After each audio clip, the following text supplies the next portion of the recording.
मित्रों, जब पांडव लोग विराटनगर पहुँचे तो वहाँ इन लोगों को पहला समस्या हो गया कि इनका अस्त्र शस्त्र कहाँ रखा जाए। एक शमशान में एक समी पेड़ पर में इन्होंने एक अपना अस्त्र रख दिए जहाँ कोई नहीं जाता था।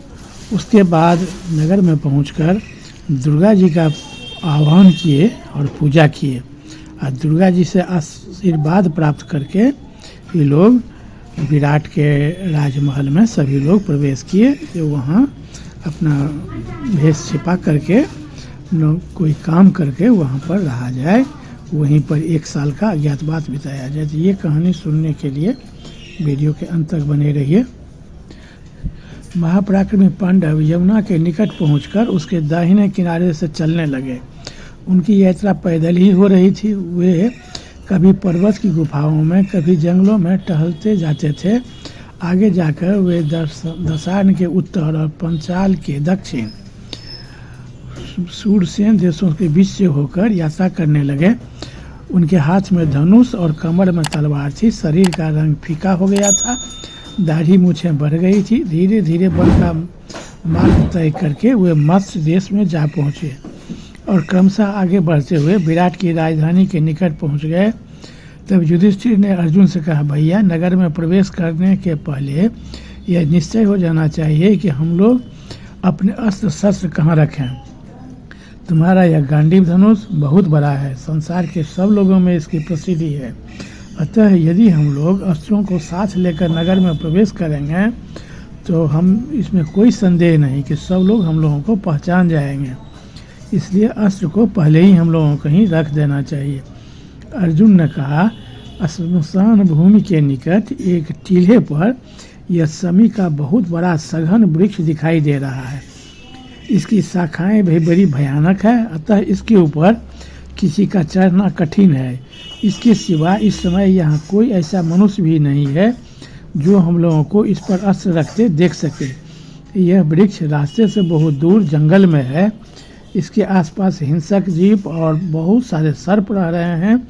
इसलिए इसी पर अपने अस्त्र शस्त्र रखकर नगर में प्रवेश हम लोग करें और वहाँ जैसा सुयोग्य हो उसके अनुसार समय व्यतीत करें। धर्मराज ने कहा कि अर्जुन अस्त्र शस्त्रों को यहाँ रखने का उद्योग करने लगे। सबसे पहले अपने अपने धनुष को डोरी उतार ली, फिर चमकती हुई तलवारों, तरकसों और छुरे के समान तीखे धार वाले बाणों के धनुष के साथ बांध दिया। तब युधिष्ठिर ने नकुल से कहा, वीर, तुम समीप पर चढ़कर ये धनुष रख दो।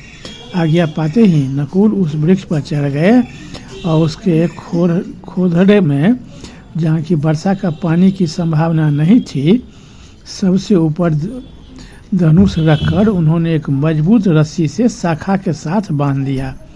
इसके बाद पांडवों ने एक मुर्दे की लाश लाकर उसे उस वृक्ष पर लटका दिया, जिससे उसकी दुर्गंध के कारण और भय के कारण कोई मनुष्य वृक्ष के निकट न आ सके। यह सब प्रबंध करके युधिष्ठिर ने 5 भाइयों का एक गुप्त नाम रखा, जो क्रमशः इस प्रकार है, जय, जयंत, विजय, जयसेन, जयद्वल। फिर अपनी प्रतिज्ञा के अनुसार अज्ञातवास करने के लिए उन्होंने विराट के बहुत बड़े नगर में प्रवेश किया।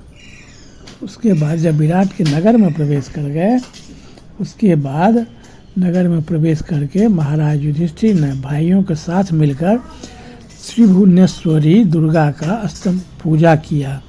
देवी प्रसन्न हो गई और उन्होंने प्रकट होकर विजय तथा राज्य प्राप्ति का इन लोगों को वरदान दी।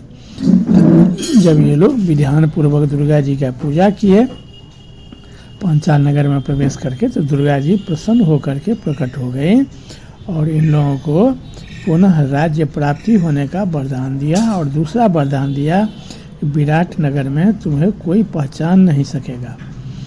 ये माँ दुर्गा इन लोगों को दोनों वरदान दिए। और उसके बाद ये लोग वहाँ से विराट नगर में पहुँच करके विराट के राज दरबार में अपना अपना भेष और पहचान छिपा करके सभी लोग रहने लगे। अब कैसे क्या रहने लगे और वहाँ पर कैसे रहे, इस सब क्या कहानी सुनने के लिए वीडियो के अगली कड़ी का प्रतीक्षा करें। तब तक बहुत बहुत